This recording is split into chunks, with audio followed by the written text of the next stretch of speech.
Oh, Canada, we stay at home for thee. Hello, I'm Cameron Bailey. I'm the artistic director and co-head at TIFF. We put on the Toronto International Film Festival every year, and you may know us.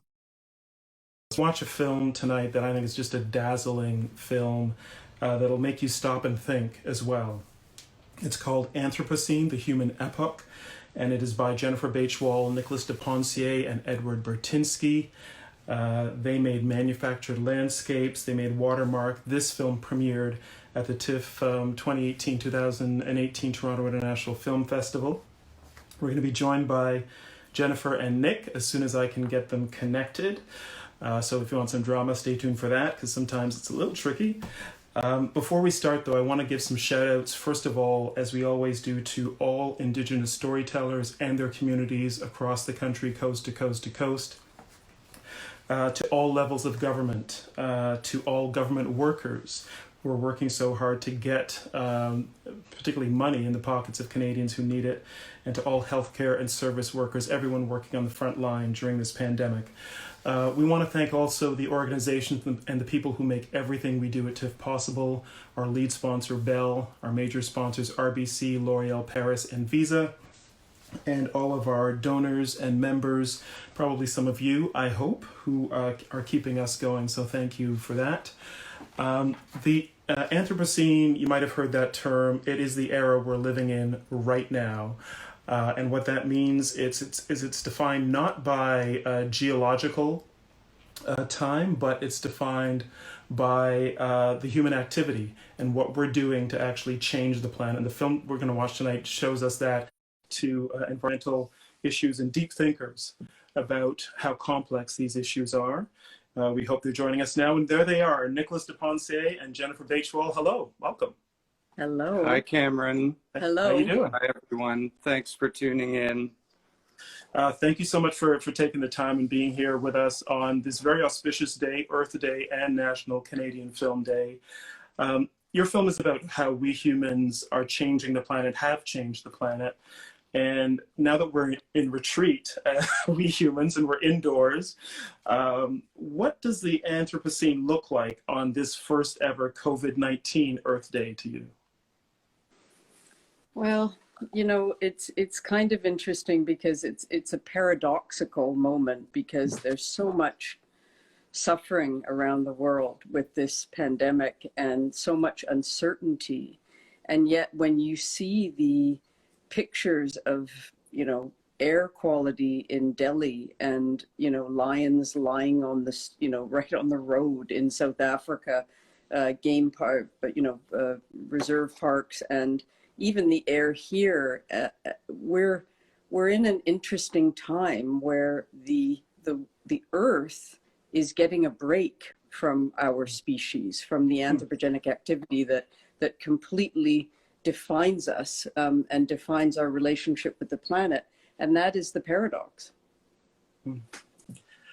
In making this film, you travel to 20 different countries on every continent but Antarctica. And I imagine that you had to do some remarkable things to get the images that you brought back. What are some of the kind of the most extreme things that you had to do to capture what the Anthropocene looks like? Because we wanted this film to be a global story, and the way the Anthropocene Working Group of scientists, whose research we sort of based our structure on, the way they look at human impact on the planet isn't in the sort of immediate crisis, you know, the sort of the moment. It's in geological time. It's in deep time with that context and perspective. And it's the entire planet at once. So we wanted to represent that in the film, and that did require a lot of travel. I remember saying at the time, and it's ironic now, you know, do you think we'll tell our grandchildren, oh, you used to be able to get on a plane and you could fly to Russia, or you could fly to Hong Kong, or, I mean, a lot of these places where we were privileged enough to go and try and bring back stories, to have this portfolio of stories.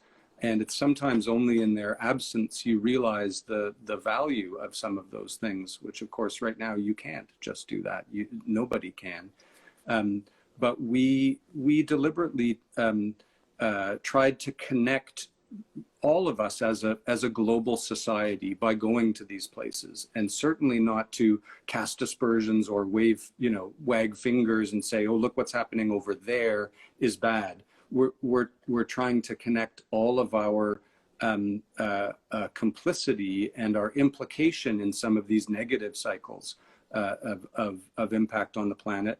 And I think something like COVID is another thing that connects us as a global community, as one people all around the world. It's a great equalizer, like issues like climate change and some of our environmental challenges. It's very anthropogenic, actually, in a way. And sometimes when I'm lying awake at night now, because I have insomnia anyway, and so COVID has, I think that's COVID become has a common reaction. added to that.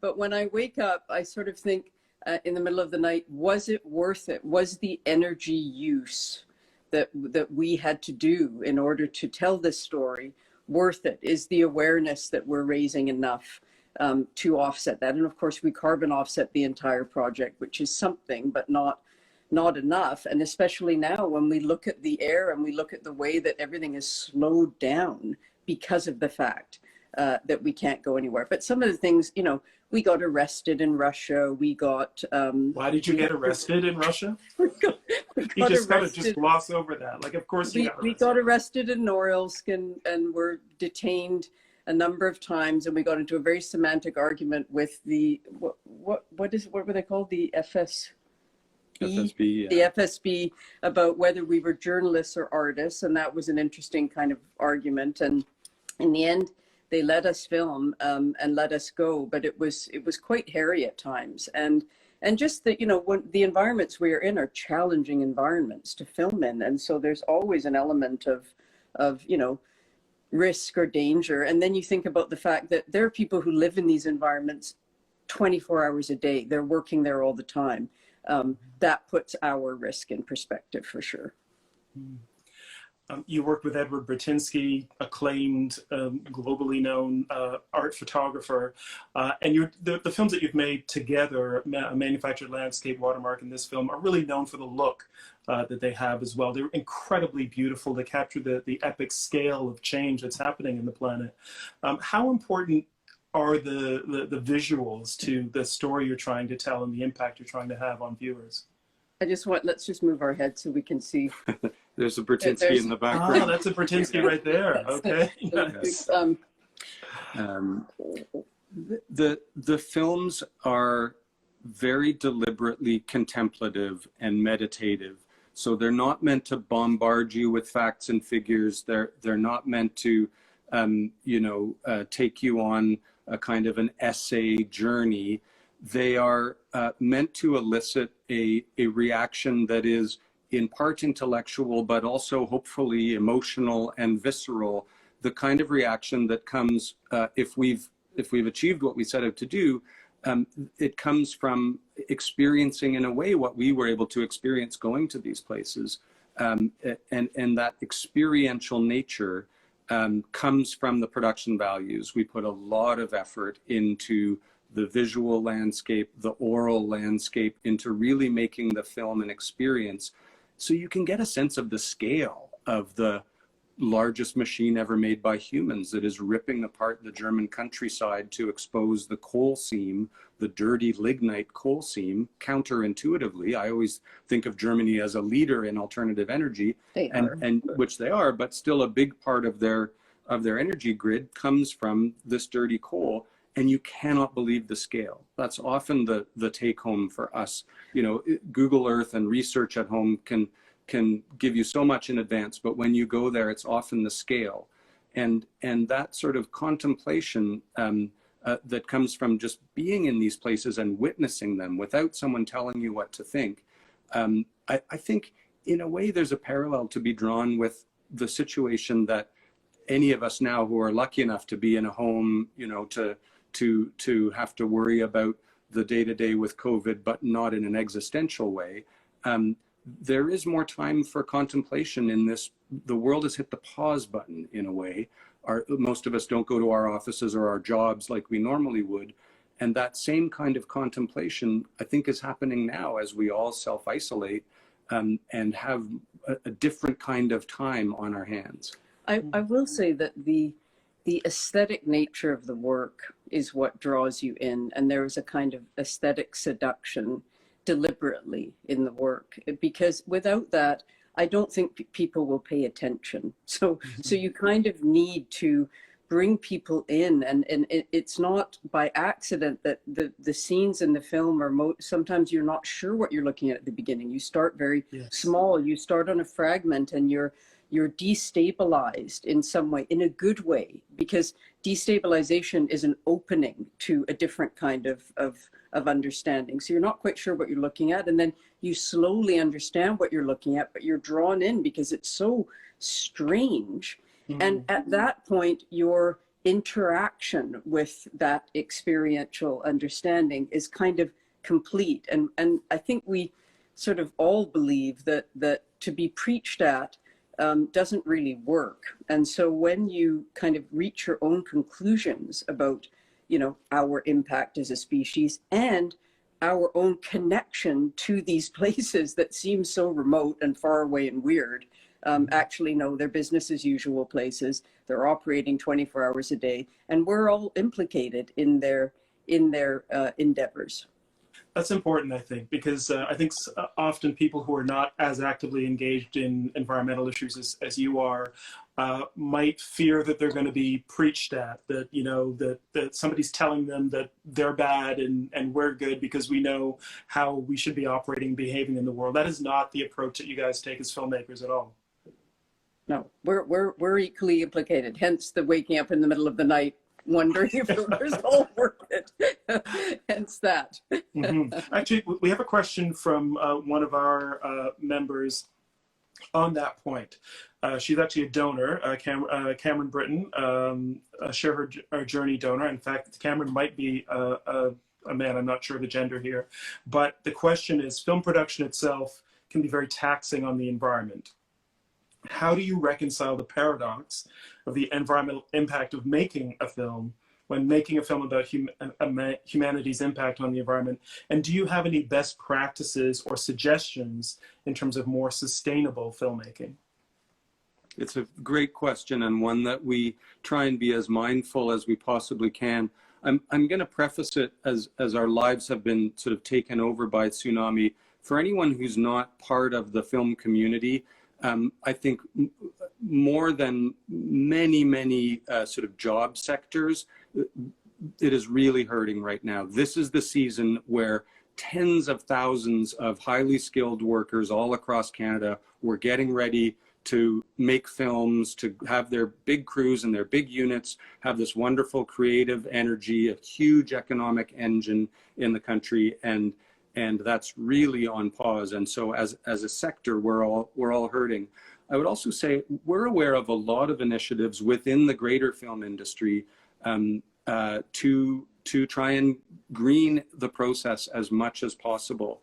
And the rental houses, the big rental houses across Canada now offer, as an alternative to a diesel generator for your big unit that you might pass on the street in the city if they're filming, a battery operated and clean energy fueled generator, which will work for a lot of smaller applications, which is a fantastic initiative. There are best practices, and you can get your film certified and audited, and you can get actually people to come on and be a steward through various programs for your film unit, which we think are fantastic initiatives. But documentary is a bit different because it involves quite a small crew often, and what we're doing, like in this project, since Payback, our film that we did with Margaret Atwood, we have carbon offset all of our films. And when we did that one, it was early days. People didn't really do that, and it was hard to find somebody who would offset for us. We work with less emissions, and it's incredible. For those who may not know, how do you carbon offset a film? Okay, so that's what's complicated. You have to calculate your energy footprint. So every flight that you take, the amount of gear that you're taking and the weight of it, the hotel rooms, the cars that you rent, Of course, we all are, religious about taking our own water bottles and not getting, takeaway cups or using single-use plastic. All of that, we get green.